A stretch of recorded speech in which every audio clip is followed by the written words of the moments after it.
Welcome to today's webinar on the 2015 Email Marketing Metrics Report. We're going to talk about what to expect from your email campaigns. I'm your host, Raj Kara.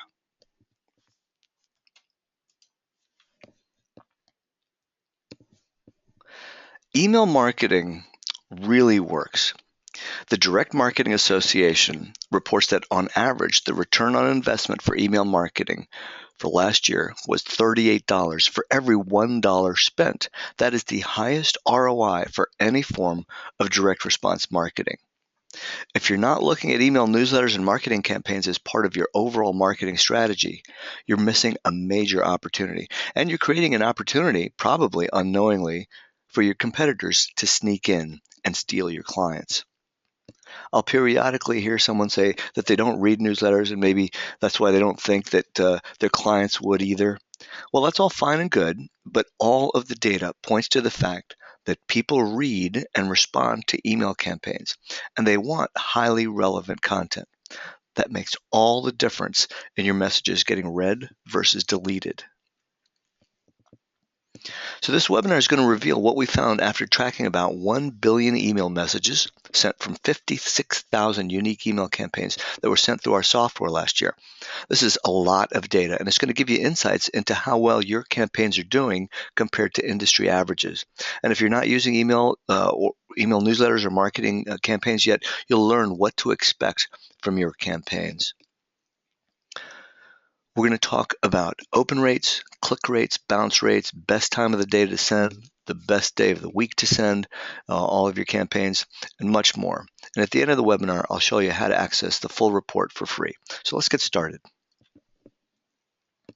We'll begin by talking about open rates. The open rate measures the number of recipients who opened or viewed messages within a campaign. This is not an exact number, it's a ballpark because of the way it's measured. A common way to determine open rate is to include a tracker inside each message. So when the message is open with images enabled, an open is recorded. And if images are not enabled, the recipient may have read the message, but it cannot be tracked as an open. That's a limitation with this technology. Let's take a look at average open rates so you can see how well your campaigns are doing. You can see from this chart that open rates started to decline a few years ago and then kind of inched back up a little bit. Average open rates across all industries hover around 11 to 12%. And this means that if you send an email to 200 people, about 25 of them or so, on average, will be recorded as having opened the message. The more people may have very well have opened the message, but as I noted, with how the technology tracks the opens, these are the numbers that you'll see typically in your dashboards if you're using a marketing tool like Christacular or MailerMailer. So we measured the open rates based on the industry as well. For IT service companies, the average open rate was a bit better than the overall averages. So MSPs and IT companies can expect an average open rate of around 18%. So when do people open their emails? Well, this is a pretty interesting chart. It shows that of all of the opens that occur for a message, most of them occur within the first hour, and then it starts to taper off. So again, this is a look at everybody who would have eventually opened the message, and we only counted those, and we saw when they opened the message. So after the first 10 hours, you'll start to see a much slower rate of opens. If we look at this on a broader scale, we get this next chart. This one shows that 82% of the people who will eventually open your message will do it within the first 24 hours. And then after the first 48 hours, the percentage of people that are going to open your message for the first time is really, really low. Well, this is good insight to have. When you send your emails out, most of your response will occur within the first day, and then 20% of the response will occur after that. Now, my earlier chart showed an uptick in the open rates over the last couple of years. So we have some thoughts on why we're seeing this trend. The first is mobile screen size and resolution has been getting bigger over the years. So these changes have enabled more of an email's subject line and the pre-header text to be displayed. which could have encouraged additional opens because people are seeing more information in their email previews on their phones. Another possible reason for the rise in the opens could be that Gmail's decision to cache images and download them by default. This change took place at the end of 2013, and it revealed that about 43% of Gmail users had been reading emails without viewing images. And since open rate tracking relies on image downloading, the previous opens had not been registered for those users. Although Gmail only comprised somewhere between 6 and 16% of email opens last year, the newly registered opens would have still boosted that average open rate. And another reason for the lift in open rates could be laws like CASL, which is the new Canadian law for sending email, and some other laws too, and plus the Gmail auto unsubscribe link. All of these result in improvements to list quality, which in turn improves engagement from your contacts. Well, let's talk now about click rates. Click rates measure the number of recipients who clicked links within your campaign. So we base this metric based on unique clicks, and this means that multiple clicks on a single link or identical links with the same within the same message don't count when we calculate the click rate. So to determine the clicks, we add some tracking information. The way it works is we put some tracking information into each URL within a message. So when a recipient clicks on a link, the tracking information redirects them through our servers, it registers the click, and then it sends them off to the destination link that they were actually intending to go to.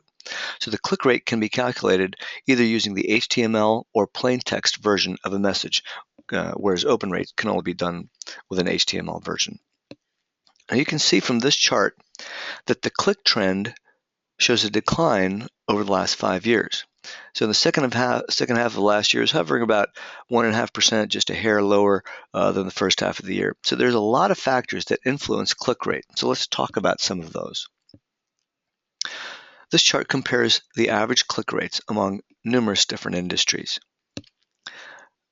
IT services has an average click rate of 3.4%.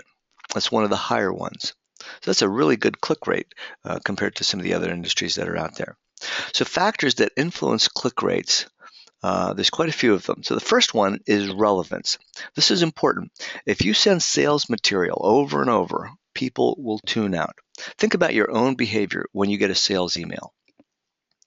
People do respond to sales emails. I mean, there's a reason that email marketing has amazing ROI, but you have to build a relationship with the recipient first and keep that relationship going. The best thing you can send as an IT company looking to grow is educational material. For example, we're now coming up on the end of the year, so companies are planning their budgets for next year. So a great thing to send right now is an article on things that people should keep in mind when they plan their IT budget. This is very timely, and by sharing educational material that's going to help them, you're going to make their job easier. By the way, this is an article that we just released to Prostacular clients on IT budgeting. You just log in, click, and send it, and you're done. Even if a recipient is not ready to buy your services and your products right now, they're going to remember you because you started to make their job easier. You helped educate them on things that they were interested in. Another major factor that influences click rates is the call to action. A call to action is a button, a link, it's something in your email that makes the reader want to take action. For example, you could offer an executive's guide to IT terminology or a white paper on understanding the true cost of your IT management options. These provide for some really good information, and it gives an incentive for someone to click and reach out to you. It makes it a very smooth sales process. Think about what happens here. You've offered someone something of value, they accepted it, and that most likely means that they're a qualified lead. So after you send that guide, you can follow up with a call. Remember, marketing doesn't work in isolation. It doesn't mean you just send something out and just twiddle your thumbs waiting for the phone to ring. That just doesn't work that way. When you start to see people who are engaged with your material, with your newsletter, follow up with them. Another key metric is the click to open rate. We call it the CTOR. This measures campaign performance. It's a really good indicator of how well things are going. So it basically describes this. Of all the people who opened a message, how many of them clicked on links within that message? This is different than the click rate, which is calculated over everybody who got the message, not just the people who opened it. The reason that the click to open rate is a key metric is that it zeroes in on the message content. It provides a very valuable indication of how well the message and the copy and the creative is performing. So since the calculation of the CTOR actually relies on the open rate, which is only an approximation, the click to open rate is also an approximation. Also, like the message's click rate, the CTOR depends on quite a few variables, such as industry, segmentation, email type, number of links inside a message, lots of other factors. So given the nature of the CTOR, there's no single benchmark for success. However, promotional emails can achieve CTORs of 20% or higher. So if a campaign's click-to-open rate drops far below that, then you might want to look at tweaking things like your audience segmentation, who you're sending it to. Maybe you want to send it to different groups of your audience, and also tie that in with the relevance of the content that you send out. So for IT service companies, CTOR tends to be pretty high. It's about 18%. This is a really good indication that when you send relevant content, people respond to it. And this means that your messaging to them is on point. And that's what email marketing is all about, being on point. There's several ways to improve your click-to-open rate. Again, produce more relevant and more engaging content. Make sure that you segment your list. So, for example, you might want to send something to your clients and maybe something different to your prospects, or maybe something to accountants versus something else to doctors. Segment your list. That'll help make the relevance of your newsletter better too. And then you can also use advanced personalization techniques. I'm going to talk about that in just a minute because there's some really good insight into how personalization will affect your response rates. First thing we'll do is we'll talk about scheduling, though. The time at which your message is scheduled to be sent out is one of the many factors that you should take into account when you plan your campaigns. Based on our research, both the day of the week as well as the time of the day affects how recipients are going to respond. So by choosing the right time, you can improve your open rates, your click rates, and your overall success with your campaign. So the open rate based on the day. This is a chart that shows Sunday through Saturday. We've seen this in prior years. Monday gets the highest average open rates. This hovers between 12 to 14%. Wednesday took second place. Average open rate then is about 11.5 to 12%. So if you're getting an open rate that's higher than, say, 10 to 13%, you're doing very well. Every now and then, we'll have a client reach out to us all disappointed, saying that their emails are only getting a 20% open rate. Well, the reality is that 20% is an awesome open rate. You're doing really, really well. So remember, this number is an approximation, and that most likely you're getting higher opens than the stats are showing you because of the limitations in how tracking works. So keep in mind, if you're doing better than 10 to 11% opens for your open rate, you're doing very well. Now let's take a look at open rate by the time of day. I'm going to contrast this with click rates in a moment because there's some very interesting insight about when you should really send your emails.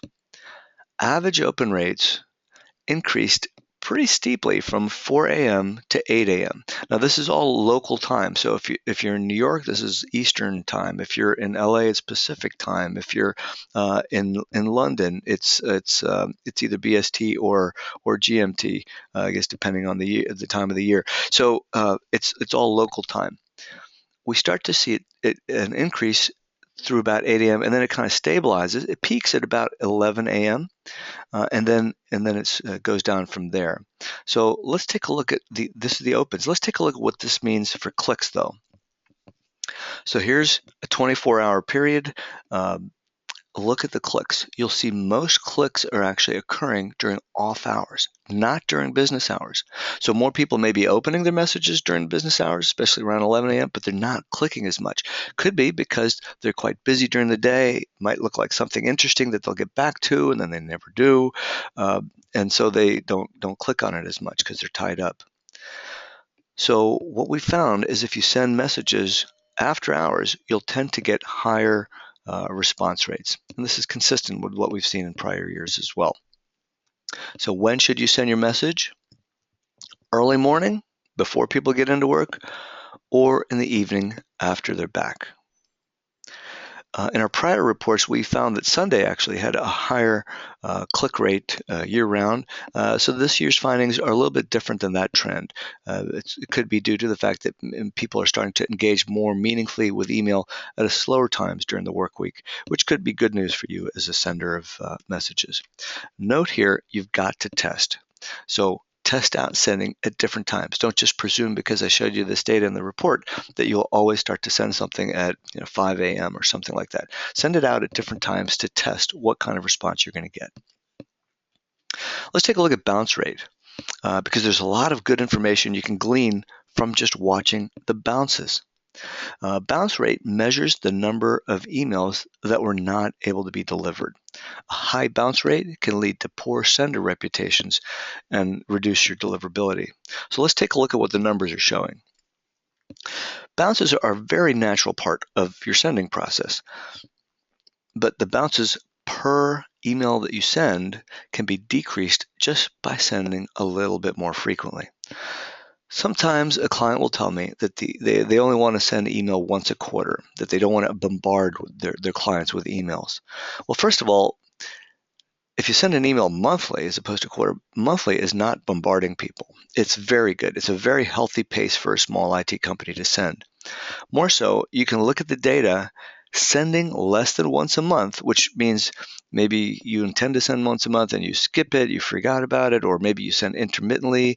Or another thing I hear periodically is that someone wants to send only when there's news to send, which often just translates into either forgetting about it or just doing it a couple of times a year. That's a very low send rate. Just look at the numbers. When you send less than once per month, which is the blue chart on the right side, look what happens to your bounce rate. It skyrockets. Compare that to somebody who sends once a month or maybe a couple of times a month, just even twice a month, a few times a month. That rate is 4 times higher. The bounce rate is 4 times higher for people who send less than once a month compared to sending a few times a month. So by not sending emails to your contacts, your list is withering away and you don't know when people move. Now, I'm not talking about your clients. You probably know when they move. I hope you do. I'm talking about your contacts, the people that you've met over the years, all those business cards that you've collected over time. These are people that could be your potential clients if you just stayed in touch. So an example, if you sent an email after 6 months of not touching base with anybody and you noticed that an address bounced and you looked at that address and you found out that, well, this was somebody that you were nurturing. So maybe you look them up on LinkedIn and you see that they've changed and been with a new firm for a long time already.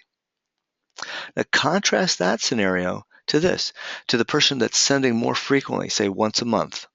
Now, when you send something once a month, you're going to have much more frequent reports on when an address bounces. So you might find out that if an address that you bounced and you look them up and you saw that, oh, they just changed jobs. They just are now in charge of IT for a new company. Well, that is a perfect time to reach out to them. Send them a note saying, hey, congratulations on the new job. Hey, would you like to have lunch? Talk about ways that you can help them become successful in their new position. You make it very emotional that way, and people will buy from emotion. So when you're there trying to help them get success in their new position, that's fantastic. They're going to look at you in a very positive light. Might be able to buy your services there. It's going to be really hard to get this type of insight if you had to call everybody you ever met once a month. I mean, you physically can't do that. Plus, you'd probably annoy all the people just by calling them once a month. So by sending a regular newsletter, you solve that sales and marketing problem very quickly, very easily. Let's go into personalization because this gets pretty interesting as well. The message personalization refers to recipient-specific information that's included in the subject line or the body of the message. So people use personalization to make messages seem less generic and connect with their recipients. The personalization may contain the recipient's first name, job title, company, where they are physically, um, any other information that they might have provided when they signed up for your list or became one of your customers. So last year, personalization of only the message body continued to produce the highest open rate. So take a look at this chart here. On the left side of the red bar, when you do not personalize a message, you can expect average open rates to be about 11.5%, 11.6%. If you personalize the subject line, you see a slight drop in the open rate, down to just over 11%. I'm going to skip the blue bar for a second. Let's go right to the green one. When you personalize both the subject line and the message itself, you see a dramatic drop in opens. It's going the wrong direction. When you try to personalize the subject line and the message body, you see a drop. It's not even 5% opens. So we have some thoughts on why that could be occurring. I'll share that with you in just a moment. But you notice what's the biggest response when you personalize only the message. So instead of sending a generic message, send something that has, John, here's some information that you might find useful or something like that. Personalize it with their first name, maybe their company name, something like that. You'll find an uptick in your open rates. You might be thinking, well, how does someone know that I've personalized a message without them actually opening it? Well, they sort of open it anyway when you think about it. If they're looking at it on their phone, the first couple of lines of the text are already shown, they're displayed, so they might see their name, and that would invoke them to click on it to actually open the message. Also, the preview pane, if they're looking at it on their computer, also would show that information, so you'd get that data. One of the reasons we think that putting personalization in the subject line and in the message body reduces the open rate dramatically is that that's a technique that spammers try to use. When you personalize both of them, too much personalization sometimes could come across as invasive or a trick to get somebody to open a message. So don't get too personal with it, but just the right amount. So we recommend when you send your messages out, don't send a generic one, include the recipient's first name. And you can do that with mail merge tools. Like, for example, our tool Prestacular's got all that built in, works like a charm, makes you send a very nice, warm, and fuzzy message. All right, let's look now at subject lines. So subject lines can play, went a little too far there. Subject lines can play a significant role in the performance of an email campaign. So if you're sending subject lines that are not very appealing, maybe not very interesting, that'll deter people from opening a message, even if you know them, even if they trust you. Now, on the other end of the spectrum, subject lines that are powerful, evocative, or otherwise pique people's interests, they result in more open messages, which in turn result in higher conversion rates. So let's take a look at this chart, the most popular words used in subject lines. This is a fun one. I always enjoy seeing this word chart. To reveal the trends in word choice, we compared subject lines from over 56,000 campaigns that were sent last year, and the 100 most popular words are depicted. We took out the words like and the and things like that. So for each word, the size and the shade correspond with popularity. So a larger, darker word was used more frequently than something that's shown here with a smaller, lighter colored word that was used less frequently. So as in years past, the most popular words relate to things like events or deals. For example, big popular words: free, sale, party, actually, to talk about events, news, the word events itself, the word newsletter, update, coupons, report, special. All these words tended to be very popular in subject lines. Another type of word was things that focused on timeliness. The word today, tonight, week, weekend, all very popular in subject lines. So how long should your subject line be? Well, you can take a look here, and it's fairly stable. I mean, it ranges between 11 to maybe 12.5, a little more than 12.5% difference based on the subject line length. Messages with shorter subject lines, like in the previous years, we found that shorter subject lines were better. I mean, super long ones aren't as good as something that's like medium length. By that, we mean 28 to 39 characters.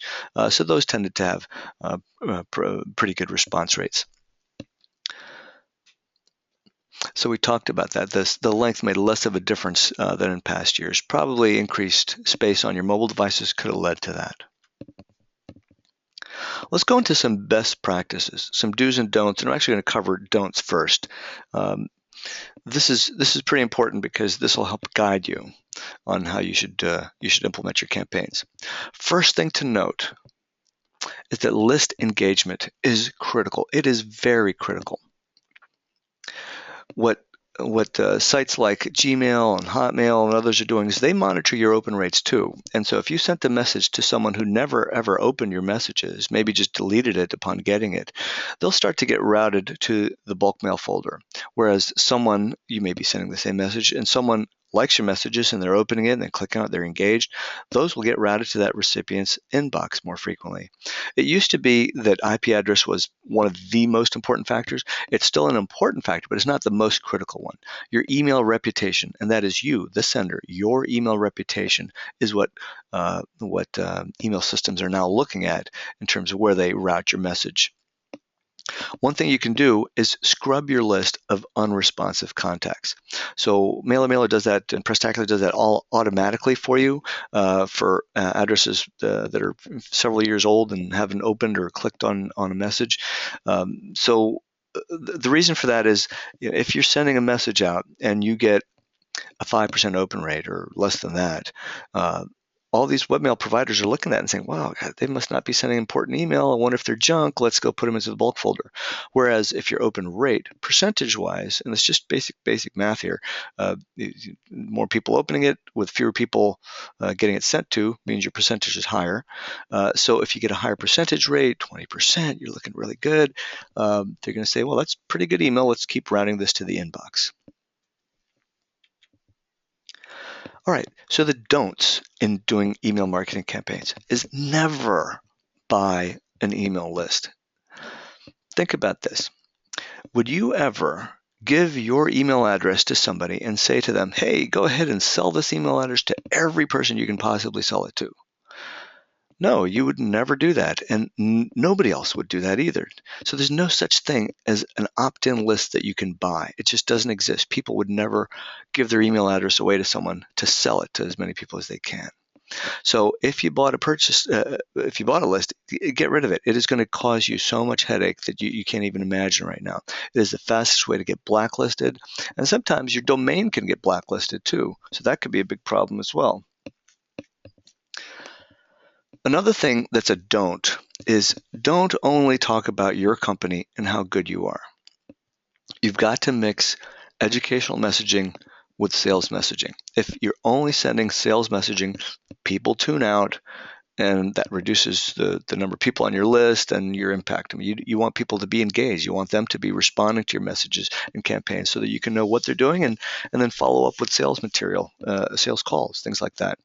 Another don't is don't forget to monitor your reports. A lot of times you'll do marketing, things are starting to happen. The whole purpose of marketing is to just get people interested in your services so that when you have that sales dialogue with them, they're ready to buy. So if you don't monitor the reports, you could be nurturing people. You could be doing a great job. You could be, like 7, 8 people from your list were interested in data backup and another 10 interested in antivirus, and you won't even know it. So look at your reports. It's very important to look at your reports. Some do's. Start even with a small list. I'll hear all the time people saying, oh, our list is too small. We're not really going to start until our list is much bigger. And their idea of bigger is they got to be like 200-300 people on their list. Completely wrong. Start with a small list.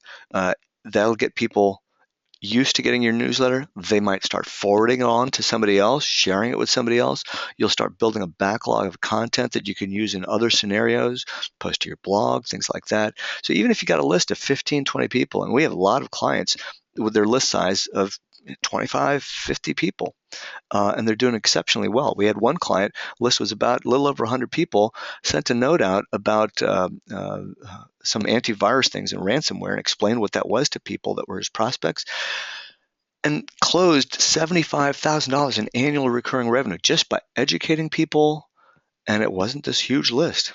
So, small, like 3-4 person company sent it out and really got some great traction with that. Even one person companies getting great traction with that. So include relevant content, include educational material. And then also put in a strong call to action. Could be in your subject line, which could be just a good title for your a topic that you're covering, like tips to help you plan your IT budget for next year, or maybe the beginning of the year. It could be trends that you need to pay attention to for 2016, those kind of things. All very important. A few more things on do's, things that you should do. You should email consistently. Once a month is a really good pace.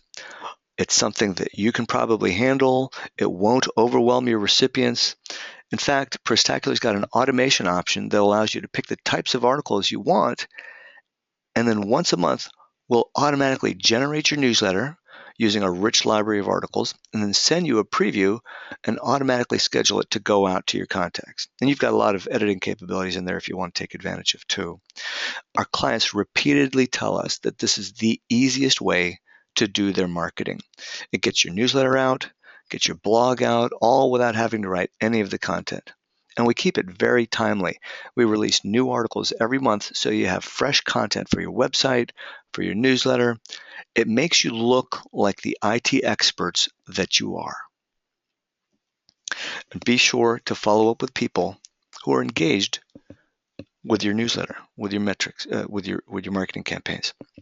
So to get the full report, it's a pretty in-depth report, has a lot more charts, a lot more data. Go to mailermailer.com/metrics. You could also Google the term email marketing metrics report, and we're one of the top links that'll pop up on Google. If you haven't downloaded it yet, my book called The IT Marketing Crash Course will give you a roadmap on how you can build your IT business. It's a #1 bestseller on Amazon, one of the only books that goes into modern marketing strategies just for MSPs. It's available in print and Kindle editions. The Kindle version is only $2.99 in the US. Might be a little different price in different countries. Amazon controls that, but it's very inexpensive to get a roadmap on how to grow your company. Just go to itmarketingbook.com. And it's important to warm up a prospect when you're making sales, right? You don't want to just go in cold. You can do that very effectively by using educational material. So our tool, Prestacular, empowers you to create your email newsletter and blog instantly using a library of pre-written articles that you can edit. Live reports will show you who's reading, clicking, and ready for a sales call. So you can get more clients by using Prestacular. It's like having your own IT department, your own marketing department for your IT company, but at a very tiny fraction of what it would cost you to actually hire staff to do all of this work. We have a special offer from anyone listening today or viewing the recording. Just go to Prestacular.com and click on the green Request a Demo button. And in your demo, just mention the Email Marketing Metrics webinar, and we'll give you a free article that you can use for your newsletter, your website, share with your prospects, your contacts. It'd be very handy for you to use. So thank you very much for joining. My contact information, and Chelsea, who's one of the persons that was involved in the report, she actually wrote the document. Also, her email's on the screen, and our phone number's there. If you're out of the country, out of the United States, I should say, just dial +1, and that'll get you right to us. So thank you again for joining us today, and look forward to seeing you on future webinars.